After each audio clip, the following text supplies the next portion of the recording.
प्रिय भक्तजनों, आप सभी को जय श्री राम। प्यारे भक्तों, आज हम आप सबके सामने लाइव आए हैं। क्यों आए हैं, इसका भी एक कारण है। आज हम आप सबको ब्राह्मण और गौ माता का क्या महत्व है, इस संसार में इनका विशेष स्थान क्यों है, इसके बारे में आप सबके साथ चर्चा करेंगे। आप सबको बताएंगे कि ब्राह्मण सर्वश्रेष्ठ क्यों है और गौ माता पूजनीय क्यों है। तो प्रिय भक्तों, हम सदैव यही सुनते आए हैं कि ब्राह्मण सर्वत्र पूजनीय है, ब्राह्मण सभी जगह पूजनीय है और गौ माता भी हमारी पूजनीय है। ब्राह्मण क्यों पूजनीय है? क्योंकि वेदों में, पुराणों में, शास्त्रों में सभी में लिखा है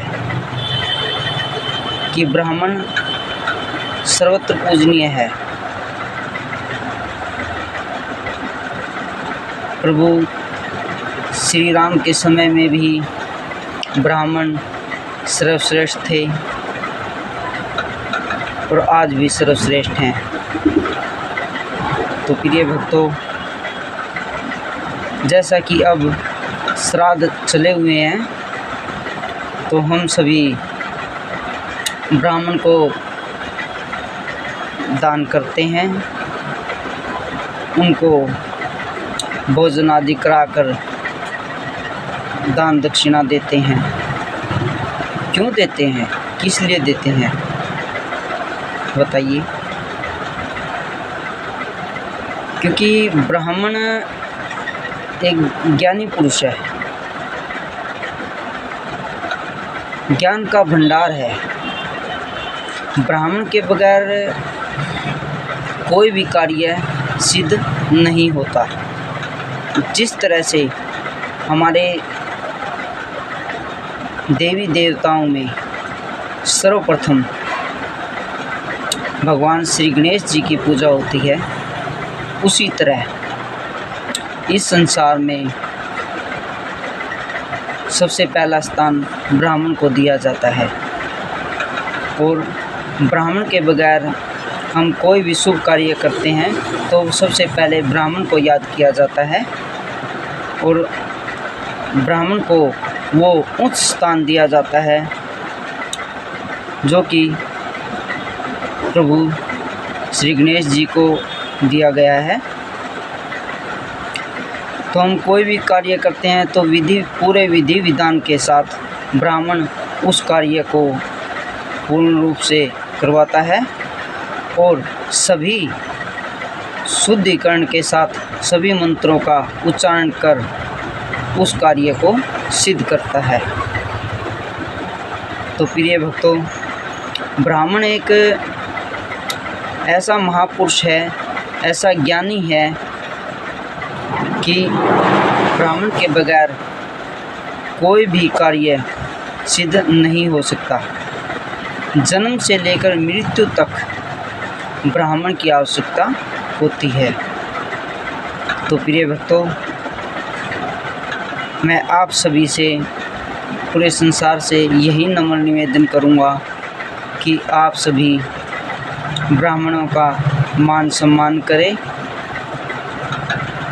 उनकी इज्जत करें, उनको ऐसा उच्च स्थान प्रदान करें जिससे हम सब का, पूरे संसार का कल्याण हो।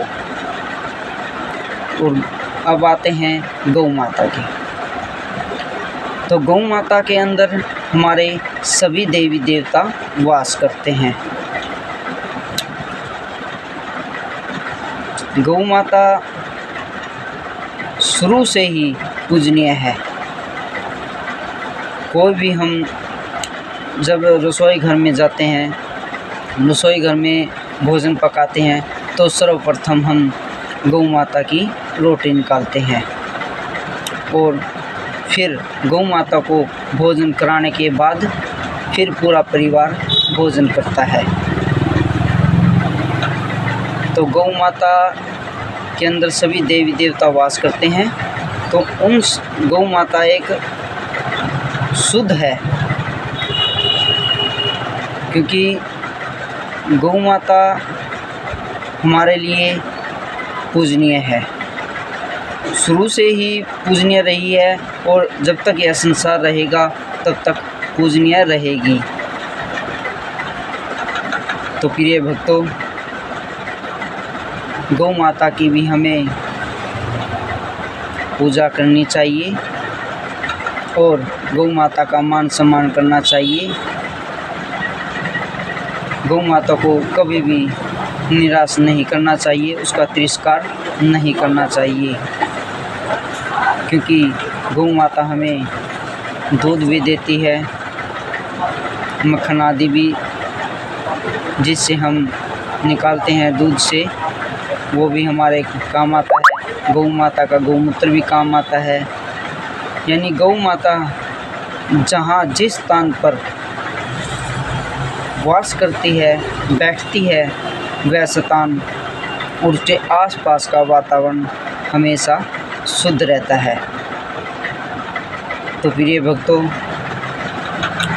मैं आप सभी से यही नम्र निवेदन करूँगा कि आप सभी पूरा संसार ब्राह्मण और गौ माता की पूजा करें, अर्चना करें और उनको एक ऐसा उच्च स्थान प्रदान करें जिससे हम सबका कल्याण हो।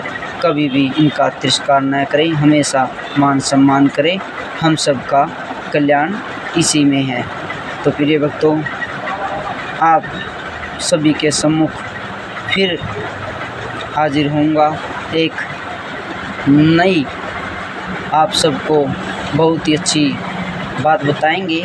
फिर अगले वीडियो में फिर आप सबके सामने लाइव आऊँगा। तब तक के लिए आप सभी को जय श्री राम।